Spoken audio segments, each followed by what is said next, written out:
గత కొన్నేండ్లుగా అమ్మాయిలు JEE engineering రంగంలో తమ ప్రతిభను చాటుతున్నారు. ఈ దిశగా క్రమక్రమంగా ముందుకు సాగుతున్నారు. అమ్మాయిల స్థిర శాతం జేఈ పరీక్షల్లో భాగం పెరుగుతున్నట్లు నివేదికలు చెబుతున్నాయి.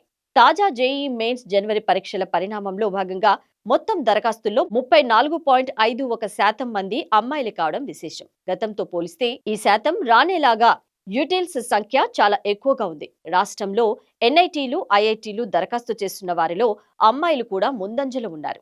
ఇంజనీరింగ్ లో అమ్మాయిల ప్రోత్సాహానికి కేంద్ర ప్రభుత్వం ఎన్నో చర్యలు చేపట్టింది. మరీ ముఖ్యంగా 2018లో 14 సూపర్ న్యూమరరీ సీట్లు కేటాయించగా 2020 నాటికి దాన్ని 20% పెంచింది.